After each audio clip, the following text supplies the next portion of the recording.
Hi guys, Harbs here. Today I'm going to be doing a theory video on just what this mysterious object is that Shadowheart has. I'll be covering some theories that, as always, are rooted in lore, no matter how old that lore might be. If you fancy it, you can continue the discussion on our Discord server. The link's in the description below. Okay, let's go. So, what is this mysterious object? Well, we don't know for sure, but I'm going to hazard a guess. Shadowheart has this item in her possession, but we can only see it if we kill her and take it away from her body, or if we leave her in the camp. It will then for some reason appear in our inventory. Let's take a look at what happens when we analyse it as a Githyanki. A curious, ornate box. Its many sides are engraved with Githyanki scripture.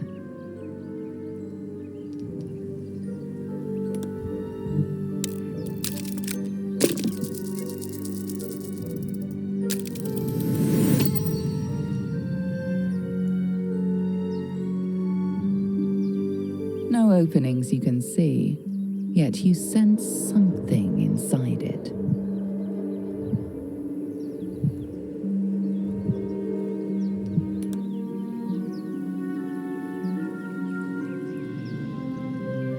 The box doesn't yield.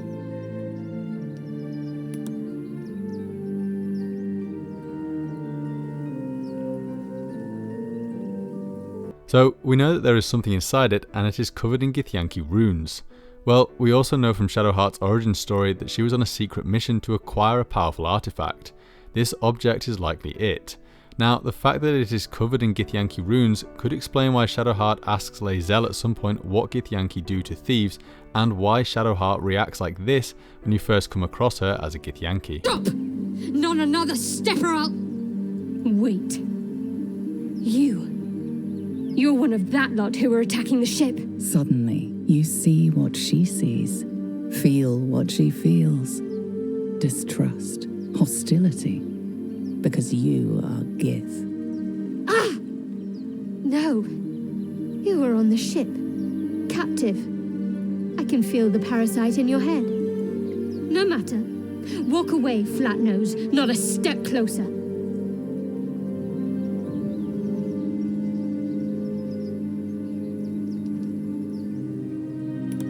I've seen your kind's handiwork, and I won't fall victim to it. Get away!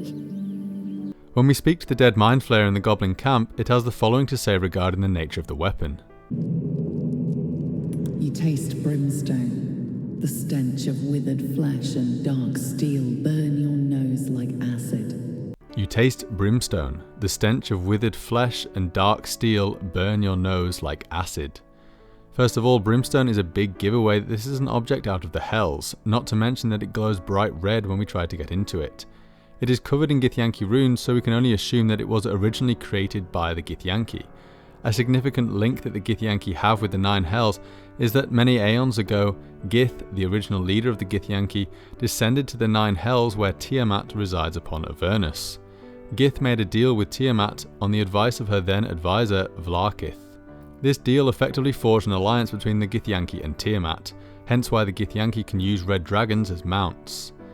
Now, Gith disappeared whilst in Avernus and never returned to the Githyanki.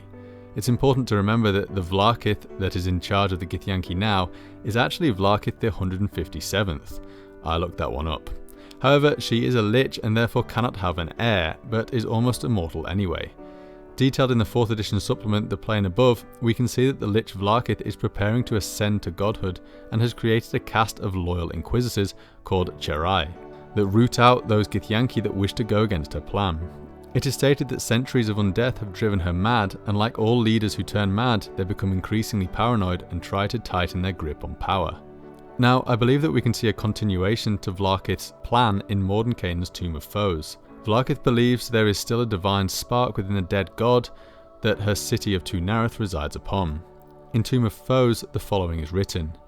Rumours persist of an enormous dungeon that lies beyond the caves, a hidden fortress occupied by a mighty demigod who claimed the One in the Void as its true home before the Githyanki occupied it. Coteries of red wizards from the land of Thay on Faerun, accompanied by Githyanki knights, have ventured into this area in recent years.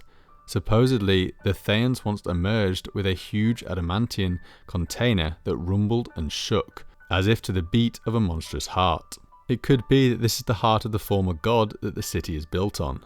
I hardly think that this was just put into Tomb of Foes at random. The Red Wizards of Thay are also led by a lich called Saz Tam, whose patron deity is Merkel, a once dead god who has recently risen again. Now that we have had a little bit of background on Vlaakith's intentions, let's talk about her views on Gith, the ancient first leader of the Githyanki. Ephelamon, one of Tiamat's Red Dragon's servants, originally told the first Vlaakith that she would rule in Gith's place until Gith returns. Gith has never returned, and now we are on the 157th Vlaakith, and there will likely not be a 158th due to this current Vlaakith's lichdom. This is the important bit. In Mordenkainen's Tomb of Foes, the following is written regarding Gith. A few sages and spellcasters have sought to learn the truth about Gith's fate using arcane magic, only to fall victim to a bizarre curse that transforms them into the formless creatures known as Orlips. All attempts to learn about Gith through divine magic return utter silence. Those who try experience a strange sensation, as if their minds were teetering on the edge of a great abyss, one that spans time, space, and memory.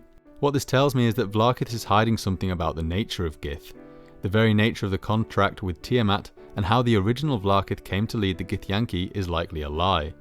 We can also see that the current Lich Queen promises her most powerful warriors a place in paradise, but in reality their souls are absorbed by the Lich Queen to supplement her own power.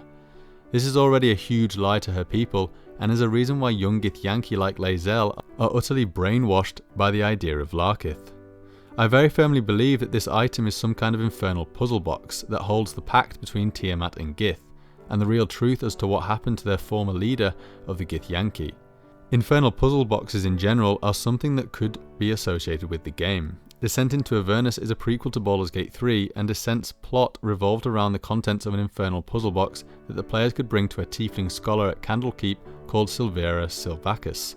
Now, Silvera is very significant because apparently people have found the name Silvera in the game files, which means that we will likely come across her in Baldur's Gate 3, maybe to bring something to her in order to unlock. So, let's take a look at what happens when we show this weapon to the Githyanki Kithrak. I was playing as an elf during this playthrough, but used Disguise Self to make myself appear as a Githyanki. How diligent you are, Vinisk.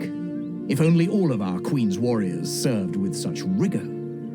Take them to the creche and see about fetching reinforcements. But first, a question. We hunt a weapon taken from the Ghaik slave ship. Have you seen such an item?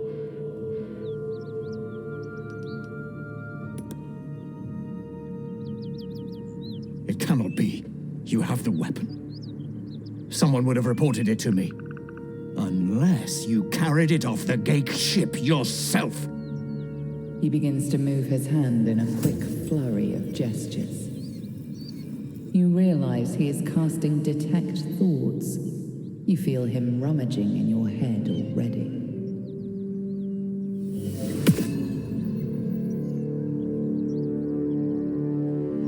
It is true. You were corrupted by the filthy spawn of the Ghaik. Yet you still retrieved our Queen's weapon. You have done well, in spite of your affliction. Allow me to reward you. Beretha. Yes, Kithrak? Kill him. So, the Githyanki desperately want this weapon, and during the dialogue, we even refer to it as a box, which is odd because it's not really shaped like a box. In fact, if I didn't know what it was, I'm not sure what I'd refer to it as. This Githyanki refers to it as our Queen's weapon, but later on, lae'zel says this regarding the confrontation. What? A Kithrak demanded my head. He'd deny me a cure. How dare he speak my Queen's name? How dare he dishonor her child? Do not be naive. I followed protocol. I've earned Vlaakith's favor. I will remove the parasite.